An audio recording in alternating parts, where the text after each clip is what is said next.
So in the first week, what I was trying to do, I think I was trying to weigh guys, and maybe that might have been my downfall, because I was like, let me study this guy. I'm not going to go into an argument with you and stuff like that, because you're the same guys who are going to nominate me out. That's right. Strategies, some things, alliances were forming quite simply. You know, like the guys who used to smoke and drink, they're in one corner.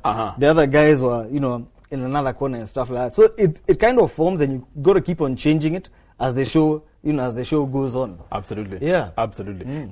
But amongst the guys, who did you relate to? Who are you like kind of building a rapport with?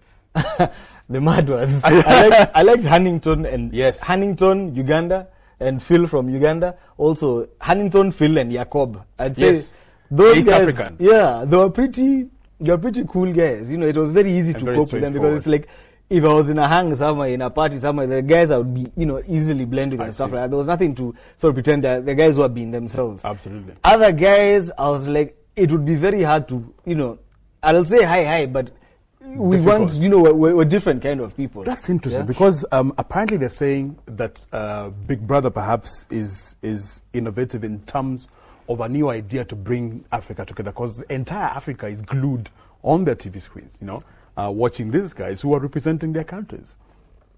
Did you get a sense of that? That was more or less, you know, Africa meeting in a port, and then more or less exchanging cultural ideas and relationships. Did you feel like that, or were you like more inclined towards East Africa because you seem to have, of course, a common language above all else? No. I mean, definitely, guys blend together. I mean, it's a very simple thing, you know, in terms of there's no, I mean, I think African guys, young guys and stuff like that, were the same.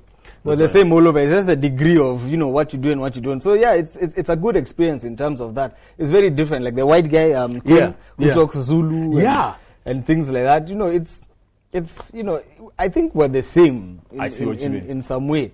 The guy from Botswana, Kaone, who was representing rural swag or something. You know, I've killed a goat. I've herded cows, and enough guys have also done that. So it's a good mix. That's true. Urban, rural, peri-urban, whatever. Yeah.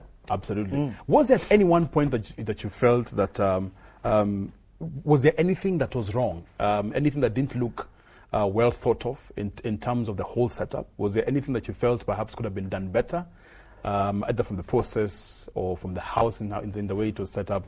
Anything that you would pinpoint and say that one was a little off? No. Those guys, it's a very, very professional outfit. How they do stuff is fantastic. Though there's a place that we almost busted them, because there's a thing that, you know, the girls checked in on when was it? The girls checked in the week we were evicted. And there was this kind of thing on the floor. There was a floor plan somewhere, and this thing was written partition.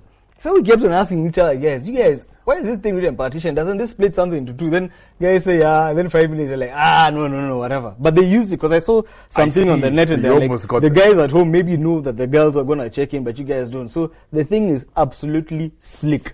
They do their production, the way they work it is just absolutely 100% professional. So you're sitting there, and the names of the who to be nominated for eviction come up, and you're mentioned.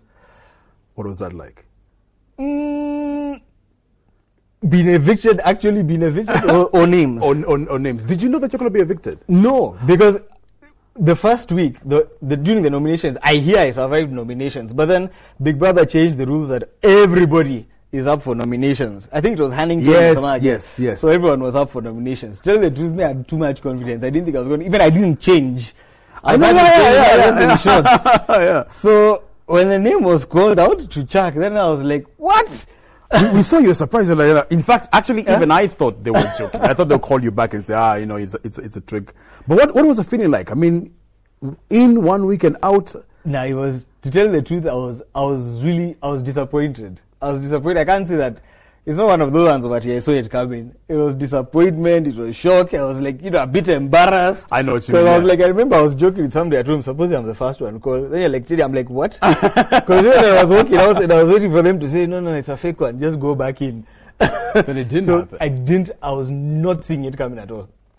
But, you know, it's the game. It's a game. Yeah. Lessons learned today. I mean, they're huge lessons. Talk about the lessons, and more specifically, on a basic level, how Africa works. But talk about your experience. I mean, your lessons learned from that. Lessons learned. What I learned, I think I should have a bit more confidence in myself. I think I was too paranoid. because I kept on thinking the whole week that so and so is needing me, so and so is needing me, and stuff like that. Just be more confident. You know, that's the thing. See. Another thing I learned also is that maybe, as I say, I'm an extrovert. Maybe in a crowd, I maybe take a bit of time first to get used to people before I jump in. I see. Lessons from Africa. Ooh, I don't have to answer that question. I see what you mean. Did you? Okay, there was some people who, of course, you gravitated towards. Yeah. Anyone you didn't stand at all? Yes. Kaone from freaking Botswana. That guy, I don't know if it was his strategy. This guy just had a way of he could We just, saw one of your outbursts. He could turn you, and when at that time I'm just, ooh, sir, I'm not going to do this, you know, because I hear I've got this potential for temper and stuff like that, but I'm like, I am not going to do this, because the guy he got the best of was the Ugandans.